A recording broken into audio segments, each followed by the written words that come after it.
안녕하세요. 땐 멘토 신범철입니다. 오늘 알아볼 기업은 캠트로닉스고요. 캠트로닉스에 관련된 이슈는 어떤 것들이 있는지 한번 같이 살펴보도록 하겠습니다. 캠트로닉스는 현재 유리원장 식각 기술을 이용해가지고 유리기판 핵심 공정인 TGV 공정에 속도를 내고 있다라는 겁니다. 그리고 현재 반도체 EUV 공정에서 활용되고 있는 포토레지스트의 7에서 80% 차지하는 핵심 소재인 PGMEA도 고손도 국산을 해가지고 퀄 테스트를 받고 있는 중이다라는 겁니다. 그래서 이런 PGME에 대한 품질 테스트가 오는 3분기 내 완료하고 양산화가 시작이 되게 된다면 캠트로닉스가 추가적인 매출을 올릴 수 있는 것도 기대를 해볼 수가 있지 않을까 싶습니다. 하지만 아직까지 앞서 말했던 반도체 쪽 부분에 대해서는 추가적인 매출을 올리게 돼서 상당 부분 시간이 걸릴 수가 있기 때문에 오늘은 반도체가 아니라 캠트로닉스가 원래 하고 있었던 디스플레이 후공정 시각 부분에 대해서 어떤 이슈가 있는지 한번 같이 살펴보도록 하겠습니다. 결국 디스플레이 시각이라는 거는 TFT 회로 패턴을 만들 때 화학적 에칭 기술을 적용해가지고 불필요한 부분을 깎아내는 공정을 말한다라는 거죠. 그래서 디스플레이가 이 시각 과정을 거치게 된다면 전보다 얇고 가벼워진다라는 겁니다. 근데 이 시각은 원래 OLED보다는 LCD에 많이 썼다라는 거죠. 그래서 OLED 쪽에서는 시각 과정을 거치지 않았으나 결국 기계에 대한 경량화, 박형화가 융에 따라서 OLED 시각 수요가 굉장히 많이 생겨났다라는 겁니다. 그래서 OLED 후공정 기호들을 보게 된다면 여기 TG인 시각 사업이 추가된 모습을 보여주고 있다라는 거죠. 그리고 최근에는 이 OLED 시장도 전반적으로 다시 살아나고 있는 모습을 보여주고 있기 때문에 이 시각 사업을 하고 있는 캠트로닉스가 수혜를 볼 수 있지 않나라는 기대를 해볼 수가 있을 것 같습니다. 그래서 정말 수혜를 볼 수 있을지 한번 살펴보게 된다면은 원래 앞서 말했듯이 원래 OLED 초반에는 LCD보다 얇기 때문에 시각 사업이 필요하지 않을 거다라는 전망이 있었다라는 겁니다. 하지만 결국 이 OLED 중에서도 리지드 OLED는 IT 기의 경량화, 박형화가 요구됨에 따라서 이 시각 사업이 지속이 됐다라는 거죠. 하지만 최근 이 OLED 공정은 리지 타입에서만 국한된 게 아니라 이 플렉시블과 이 폴더블로 바뀌고 있는 추세다라는 겁니다.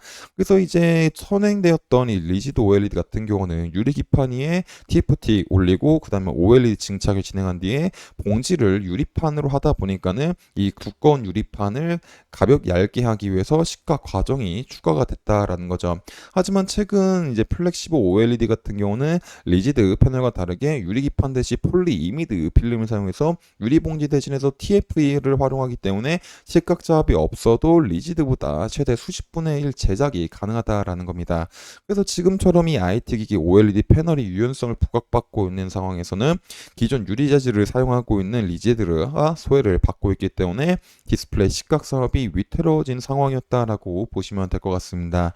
결국 이 리지드 OLED에서 플렉시블과 폴더블 OLED로 공정 변화가 이루어지다 보니까는 리지드에 대한 수요가 전부 다 줄어들게 되면서 후공정 시각 사업이 어려워졌다라고 보시면 될 것 같습니다. 근데 이제 최근에 이 애플의 아이패드로 인해 가지고 하이브리드 OLED가 도입이 되다 보니까는 후공정 시각 사업을 하고 있는 캠트로닉스가 숨통을 틔웠다라고 보시면 될 것 같습니다. 일단 이 하이브리드 OLED 같은 경우는 기존 리지드 대비 얇고 가벼우면서 플렉시블에 비해서 경제적인 측면이 있다라는 겁니다. 그리고 이 폴리이미드에 대한 복잡한 공정이 생략 가능하고 유림을 붙임으로써 시각 사업을 해야 된다라는 거겠죠. 결국 이 OLED 아이패드로 인해 가지고 하이브리드 시각 수행하는 업체에서 후공정을 턴키로 하게 되는 상황이 마련됐기 때문에 현재 캠트로닉스 같은 경우는 추가적인 매출처가 새로 생겼다라고 보시면 될 것 같습니다. 그리고 특히 캠트로닉스 같은 경우는 현재 삼성 디스플레이가 양산하고 있는 FOLED 패널 후공정 시각 사업을 진행하고 있기 때문에 추가적인 매출도 올릴 수 있지 않을까라는 기대를 해볼 수가 있다라는 거죠. 그래서 종합을 해보자면 결국에 이 디스플레이 시각 사업이라는 거는 리지드 OLED에서 많이 선행이 됐지만은 최근 많은 사람들이 이 유연한 플렉시블 그리고 폴더블 롤러블 스트레쳐블에 대한 수요가 증가하게 되면서 이 디스플레이 패널 업체들도 이 리지드보다는 이 플렉시블과 폴더블에 힘을 쓰고 있다라는 거죠.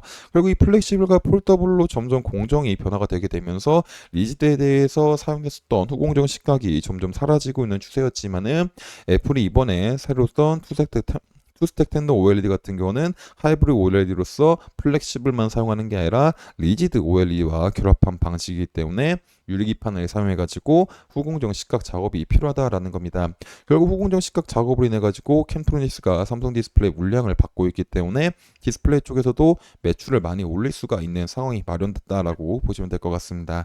그리고 지속적으로 애플 같은 경우는 이번 아이패드 프로 말고도 이 아이패드 프로 이후에 2025년부터 6년도에는 아이패드 일반 모델, 그리고 26년도부터 7년도까지는 아이패드뿐만 아니라 아이폰 폰더블과 맥북과 그 외 다른 PC 제품에서도 이 OLED를 적용한 제품을 확장시킬 예정이기 때문에, 그리고 또 여기서는 하이브리드 OLED가 적용될 수 있는 가능성이 크기 때문에 이제 삼성 디스플레이가 애플에 대한 물량을 많이 받고 그 물량을 캠트로닉스가 작업을 수행하게 된다면은 향후 3, 4년 동안은 추가적인 매출이 꾸준하게 나올 수가 있는 상황이 마련이 되지 않을까라는 기대를 해볼 수가 있을 것 같습니다.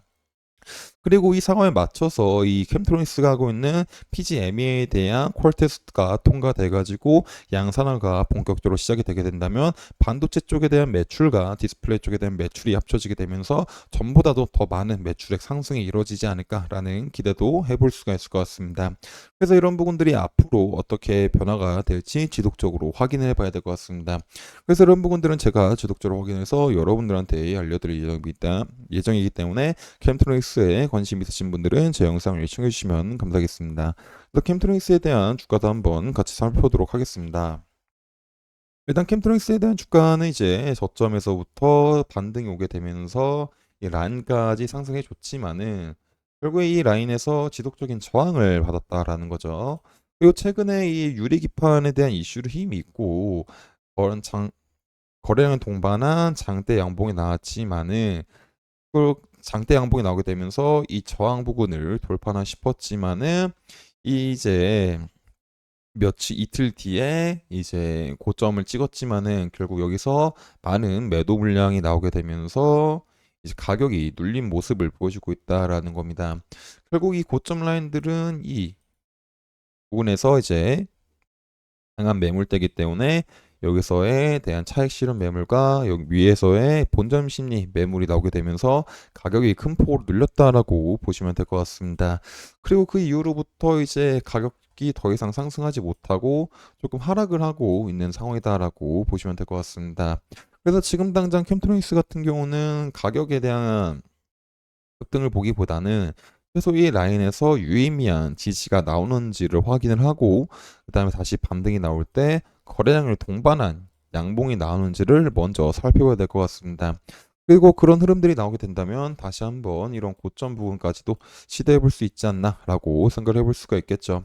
하지만 주의할 건 뭐냐면 캠트로닉스가 이 주가가 상승했을 때 어떤 매출액이 앞으로 오를 거다라는 확신보다는 이 유리기판에 대한 공정의 속도를 내고 있다라는 이슈로서 급등을 한 부분이 있기 때문에 이제 실질적으로 이 부분에서 매출액이 올라가고 있는 상황은 아니어서 어느 정도 주의는 필요하지 않나라고 생각을 해볼 수가 있을 것 같습니다. 그래서 이런 부분들을 지속적으로 살펴봐야 될 것 같습니다. 이상 대현 멘토 신범철이었습니다.